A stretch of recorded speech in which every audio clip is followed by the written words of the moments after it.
Hey everyone, and welcome back for another deep dive. Today we're going to be looking at something that I think affects all of us pretty seriously, and that's how to stay informed these days without getting completely overwhelmed Yeah. by all the news and all the information out there.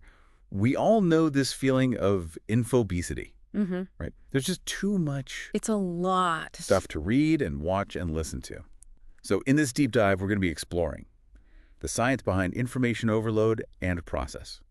Share some practical evidence-based strategies to help you stay up to date on what's going on without sacrificing your mental health and well-being in the process. Right. And it is something you have to be really intentional about these days. It's so easy to just get swept up in it all Double. and not realize how it's affecting you. Okay, so let's jump right in. What are some of the downsides to being constantly plugged into the news? Well, I think one of the biggest things is the impact it can have on your mental health. You're constantly bombarded with negative news stories, and it's easy to start feeling anxious, stressed out, even hopeless. Right, and it's not just like the big Yeah. catastrophic event. Right. It's like all the little things too, the political drama, the social media outrage, Absolutely. all of that just adds up. It's a constant barrage of negativity. Yeah, and I think our brains are just not wired to handle that kind of constant negativity, right? Exactly. Our brains are actually wired to pay more attention to threats.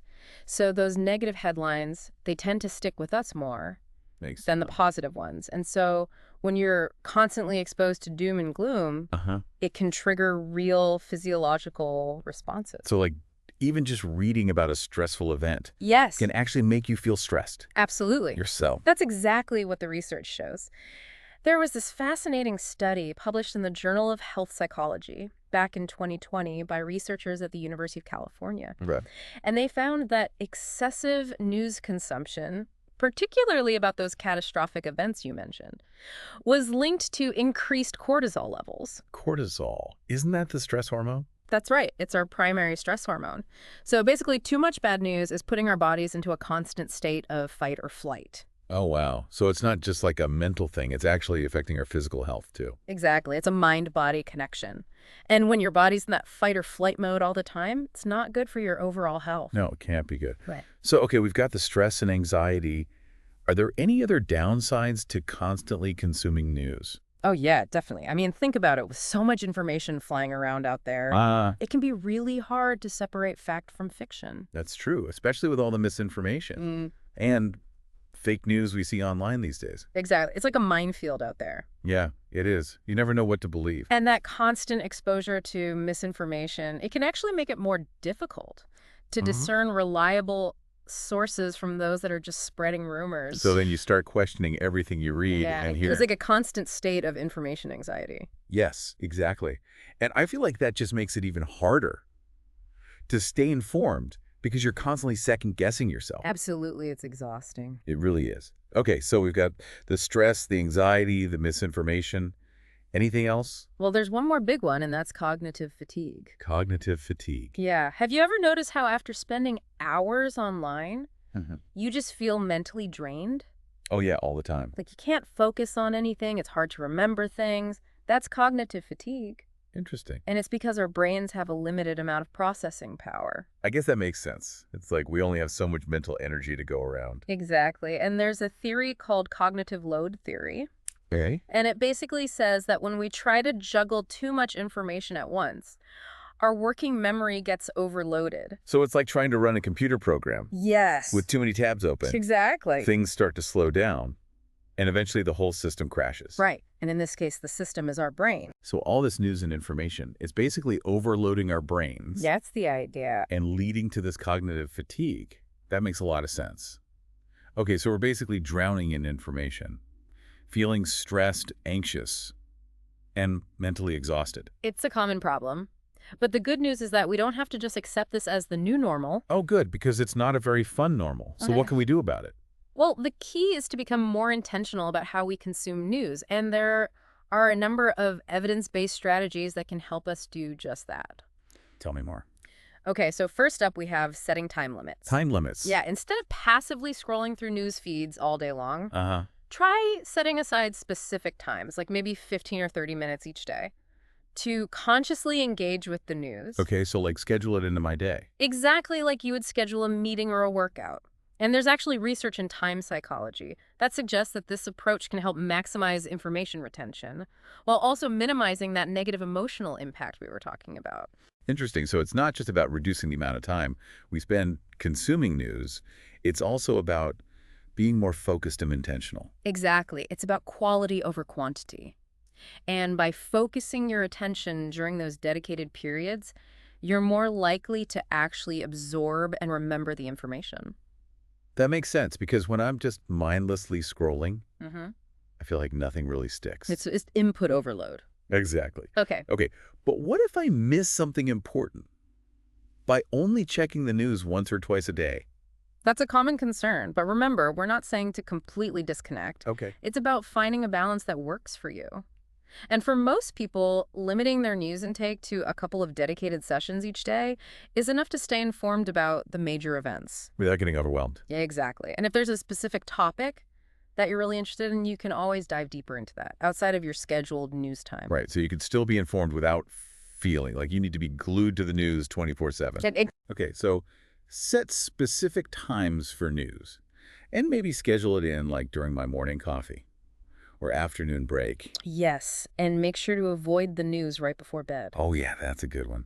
I've definitely been guilty of that. It can interfere with your sleep, which then affects your mood, your energy levels, your everything. Totally got to protect that sleep. Absolutely. Okay, so we've got our time limit set. What's next? Well, once you've got your time limits in place, it's important to be really discerning about the sources you're getting your news from. That makes sense Yeah. because not all news sources are created equal. Exactly. You want to make sure you're getting your information from reputable sources that are known for their accuracy and objectivity. So like who are some good examples? Well, some of the classics are the BBC, the New York Times, El País. Okay, those are all pretty well respected, internationally recognized news organizations. Right. And then if you're looking for more specialized news, there are also some great science and technology outlets. Like what's Well, for science, you've got Nature, Science The Lancet. And for technology, you've got MIT Technology Review, Wired Ars Technica. Okay, so a good mix of general news and more specialized sources. Exactly. And the important thing is to choose sources that align with your values and that you trust to provide accurate and unbiased information. And what about sources to avoid? Well, you definitely want to stay away from sources that are known for sensationalism or clickbait headlines. Right, because those are often designed to get clicks and views rather than to actually inform people. Exactly. They're playing on our emotions rather than appealing to our reason. And they can often spread misinformation and Yeah. create unnecessary anxiety. Exactly. So be critical of the sources you're getting your news from and do your research to make sure they're trustworthy. Good advice. Okay, so we've talked about setting time limits and choosing reliable sources. What else can we do to manage this information overload? Well, another helpful strategy is to prioritize the topics that are most relevant to you. Okay, so like if I'm not that interested in politics, I can just skip those stories. You don't have to be an expert on everything. That's a relief. Yeah. Because I feel like there's just so much pressure these days Uh-huh. to be informed about absolutely everything. It's impossible. Yeah, it is. So it's okay to focus on the areas that genuinely interest me. Absolutely. And in fact, it's actually better for your cognitive load. Oh, right, because we were talking about that earlier, how our brains can only handle so much information at once. Exactly. Cognitive load theory suggests that we can process information more efficiently when we focus on a limited number of Oh, topics. that makes sense. So if you're passionate about, let's say, technology or economics or health, prioritize those areas. And don't feel guilty about skipping over the things that don't interest you as much. So I can give myself permission to not know everything. Exactly. It's about being selective. Yep. And making sure that the information you are consuming is actually meaningful to you. I like that. Okay, so focus on what interests me. And don't try to be a know-it-all about everything. Exactly. Are there any tools or technologies that can help us with this process? Oh, yeah, absolutely. There are tons of great tools out there that can help you personalize your newsfeed and filter out the noise. Like what? Well, one popular option is Google News. Okay, I've heard of that one. It lets you customize your news feed based on your interests. Exactly. You can choose specific topics, sources, locations, and even keywords to follow. And then it aggregates all the relevant news stories from various sources into one convenient place. Right, so you don't have to go hunting all over the internet. Nice. And are there any other tools like that? Yeah, another good one is Flipboard. Flipboard. I haven't used that one. It's similar to Google News in that it lets you personalize your news feed, Yeah. but it also has a really visually appealing interface. That's kind of like flipping through a magazine. Okay, that sounds cool. So I can like curate my own little magazine of news? Exactly. Cool. And are there any other strategies you can share for those of us who are super busy and always pressed for time? Oh, yeah, definitely. I mean, even if you're setting time limits and being selective with your sources, it can still feel like a lot to keep up with everything. Totally. So are there any shortcuts? Well, one great shortcut is to leverage summaries and tech tools. Okay, so instead of reading like a whole long article, Uh-huh. I can just get like the gist of it. Exactly. There are a lot of great newsletters and podcasts that provide concise summaries of the major news events each day. Like what? Well, for newsletters, you've got Morning Brew Okay. and TLDR. And for podcasts, you've got The Daily and Noticias de Hoy. So these can help me stay informed without having to spend hours reading through tons of different articles. Exactly. They're designed to save you time and reduce that feeling of information saturation. Efficiency is key. Absolutely. Less scrolling, more understanding. I like that. Okay, so we've got newsletters and podcasts. What about those pesky notifications that are constantly popping up on our phones? Ah, yes, the dreaded notifications. They can be a real productivity killer. And a major source of stress, too. Oh, yeah, for sure. I mean, think about it. You're trying to focus on something important, Uh, and then suddenly your phone starts buzzing with a breaking news alert. It's hard to resist checking it. right. And then once you check it, you're often sucked down a rabbit hole of news stories. Exactly. And before you know it, Yeah. you've wasted half an hour reading about something that wasn't even that important. Yeah, and I feel like those notifications are designed to be addictive. Right. Yeah. Oh, absolutely. They're playing on our fear of missing out. FOMO. Exactly. They want us to be constantly checking our phones and engaging with their content.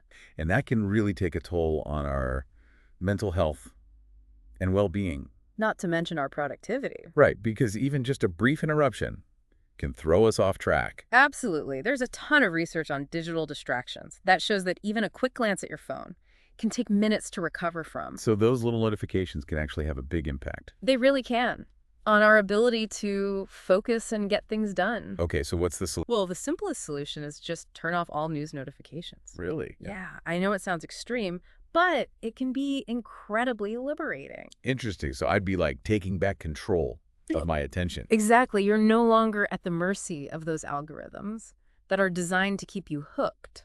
I like that. I'm going to try that. Okay. So turn off notifications and check the news intentionally rather than reactively. Exactly. You decide when and how you want to engage with the news. Okay, so now we're talking about like a whole different way of relating to the news. It is a mindset shift from being a passive consumer to being an active participant. Okay, I'm liking this.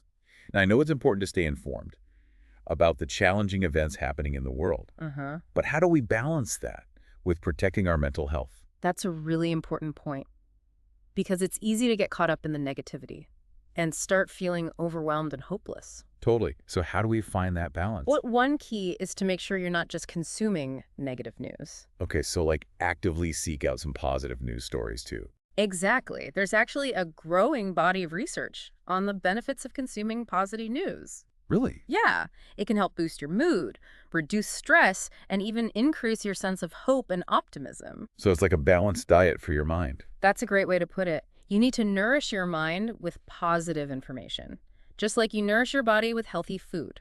I like that analogy.